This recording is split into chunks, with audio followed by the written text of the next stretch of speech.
I'm really excited to introduce one of our key staffers, Michael Griffith, who's a national expert on school funding, actually makes an issue that's very complex, fun, and informative at the same time.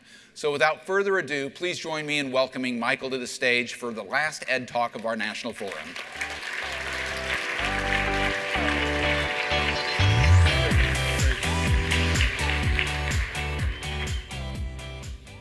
Wow, I hate that picture. Let's start there. So I was told that I was going to, for the first time, have a plenary session at the National Forum, and I got very excited. But then they told me it's going to be on Friday morning, and for most of you, I'm what's standing between you and the beach or you and going home. And so they said, the way to do it is to make it fun. And I said, it's school funding. So one of my colleagues said, this is what we should. This isn't the title I'm going to use. The other thing I'll say is they said, make it fun, and you need to walk around while you're doing it. I will say I'm one of the clumsiest human beings you will ever meet. There's a 25% chance I'm going to fall off this stage. Have your cameras ready, because it would be a hilarious video for you for later. What I think, though, instead of talking about making it fun, I want to take this opportunity to train you so you feel comfortable about it. What I get really upset with is people say, I don't understand school funding, so I leave those decisions to other people. I don't feel confident enough to ask questions, so I don't ask questions. What I want to do is give you 6 facts that will give you an understanding of school funding and will allow you to be experts. You don't need to read your full funding formula to be an expert. You don't need to understand your entire budget. You just need to feel confident enough to ask questions to people like me or people in your state that do similar jobs working with state budgets, working with the funding formula. At one point or another, I've read all your state funding formulas, which is a really sad statement about my life, and the worst pickup line you could use at a bar. So here are some of the facts, and this one kind of always blows me away, but I think it's good to start with. 1 in 6. Right now, there are about 50 million students in public education, about 3.2 million public school teachers, and around 3 million other adults who work in public schools. Not all of those are full-time people, but what that gives us in the end is about 55 million people in this country are either students in public schools or employees of public schools. That means 1 in 6 Americans is involved daily with a public school. Add on to that, public early learning, community colleges, and higher ed, that number gets to 1 in 5. So I was on a panel one day and one of the presenters used that old line, America's business is business, and I said, no, America's business is education. There is no thing in our society that has this many people involved, that covers this much of our population. And if you want to be nerdy, you can say to someone it's 17.4%. But let's stick with 1 in 6. Those kids attend public schools, sometimes charters, but mostly within traditional school districts. This was a question I got very early at ECS, and it was, how many school districts exist? And I found this number. The US Department of Education publishes it. It's around 16,000. It's been fairly steady over the last decade or so. But then I began to read that other people had different numbers for the number of school districts. And I thought, how in the world can we not agree what a school district is? That's kind of crazy. But it ends up, there are all sorts of school districts in this country. There are traditional school districts that we think of as K-12, but there are also specialty districts. There are several hundred of those. And these are districts that do just a specific topic, say special education, career and tech, and they work with traditional districts. Then we have a couple of districts in this country that are non-operational districts, which this always seems crazy when people first hear it, but they are school districts that do not have schools. And they're mostly in New England. Some exist in other parts of the country. And then we also have some states count charter schools as districts. The reason why I want you to think of this number is something as simple as the number of school districts. We can still debate how many there are. We can debate what that number means. So when someone talks to you and says something, gives you a number, say, what does that number mean? Don't be afraid to ask that. because different people will use different numbers for different reasons. This is a great example of that, $700 billion, very intimidating. That's the number, that's the amount we spend on public K-12 education in this country. But that includes everything. That's not just operational, which is about $550 billion, but it's an additional $150 billion for capital and interest. I intentionally chose the biggest number to shock you in a way. We do that in my field all the time. We will pick the numbers that we think tell the story that we want to tell. Sometimes we do it to cut you off so we can move on. Sometimes we'll tell you you can't do something because, look, it's so expensive, you can't do it. Don't believe us. Question us all the time. We're doing it sometimes because we're lazy, and we're doing it sometimes because we want to move the conversation on, but don't let us get away with that. Don't let us take a number and kind of bully you into it. Ask what the number means.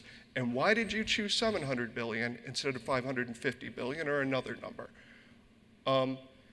That money, that 700 or so billion, or the 550 billion for operational, 90% of that comes from the state. About 10% comes from federal government. 47 is actually from state tax revenue. 43% is from local tax revenue. But this is always an important point. You as state policymakers control both the state revenue and the local revenue. You make decisions for both. And I think people sometimes get lost in that. You can make decisions about how much a district can and can't spend, how much they can or can't raise taxes, what taxes they can use. So you're in control of 90% of it. So it's the states that are the driving forces in all this. You are the ones making the decisions and able to do this. So always kind of remember that, especially when you start hearing people from the feds talk about that, they've got a vision for education. Well, they might have a vision, but they don't have the money for it. They're only putting up 10%. It's you that should be calling the shots here. This is a number for any of the ECS staff who have been unfortunate enough to have an office or a cube by me, they hear all the time. 60% of that $700 billion or so, 60% of it goes for teacher salaries and benefits. That is by far the biggest expenditure that we have in education. So when you're talking about budgets, when you're talking about expenditures, just keep remembering that. About 20% goes to other salaries and benefits, and then the final 20% goes for everything else. So I've heard different people talk about, well, we've got a textbook program that will save you a tremendous amount of money and completely change the way you budget. It might help, and it might be good, but the driving force in your budget is going to be teacher salaries and benefits. That also means when you go to look at cuts in spending, it's very difficult to make a cut without somehow impacting teachers, either their salaries and benefits or the number of teachers that you have. It's a very important number that kind of drives all of these conversations. This is the big number. And so I didn't do this accidentally. I slowly flowed in, and this is a trick we do in school finance all the time. People get agitated by the first number, and they buy into the final number. The final number is the one people tend to remember. This number is, and it's going to take a little bit of math, so work with me here on this. We spend about $11,000 per kid in this country.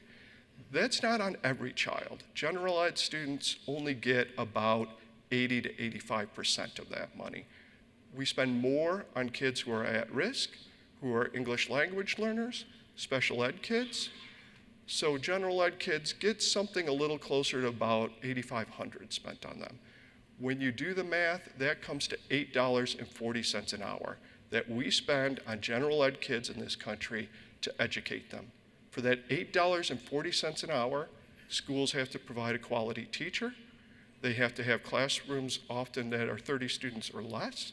They have to provide the technology, the equipment, the infrastructure, the heating and cooling, the transportation, the food services, all of this for that dollar amount.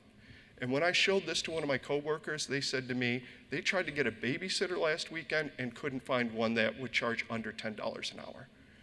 That tells you, as much as we look at the 700 billion number and we say, where is all that money going? When you think of it this way, you can say, wow, schools are actually doing a really lot with $8.40 an hour. That shows you that They are working hard for the amount they're getting. Now, ELL kids get probably a little closer to $11 an hour. At-risk kids, a little closer to $12 an hour. And then special ed kids, depending on their needs, get anywhere from about $15 an hour all the way up to around $50 to $60 an hour for the extremely high need kids. So I think it's just important to think about when you see that. There's a lot of stuff, so these are the things we know. So we know there's 50 million kids. We know we spend this dollar amount. We know that states are distributing these dollars and in control of these dollars. But there's a lot we don't know, and what I think you can do is go back to your states and say, when you don't have an answer for me, what do we need to do to get to that answer? And one of the things that always blows me away, we do not know how much we expend on special education funding in this country. We can tell how much we provide to school districts, but we don't have a number on how much do we really spend to educate special ed kids. And that just blows me away. How can we make decisions about special ed funding if we don't know what we're doing right now and what we're spending? How can we make decisions about at-risk funding or ELL funding? Those are the kind of things when you go back to your state, talk to your Department of Ed, talk to your Legislative Service Bureau and say, how can we start to get these numbers? What kind of resources do we need to get better research to help drive our decision making so that we have some answers to these questions? And I think that's just very important to think about and to feel comfortable with. So now you're all experts, and all of you know, and I hope you feel comfortable to have these conversations with people in your state. I hope you feel comfortable enough to say to someone, question the numbers that they're showing you, to ask questions and don't feel embarrassed. We take advantage of that very often in my field. Where we know people aren't going to ask, we try to bulldoze through towards an answer, and you shouldn't have that happen to you. If you ever run into something that you don't know, if you have a question, if there's a term somebody uses, please feel free to call us, to email me. I'm always happy to have a conversation and to walk you through it. Maybe I'll say this number that the person's showing you is what's real, but let's talk about it and make sure you feel comfortable and you understand what you're doing so you can make the best decisions for kids as you move forward. And so that's the end of my formal presentation. I don't think it was super fun,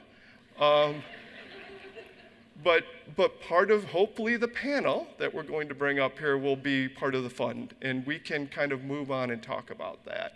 But thank you very much. I hope none of you fell asleep. It didn't look like it, so that was one of my matrix.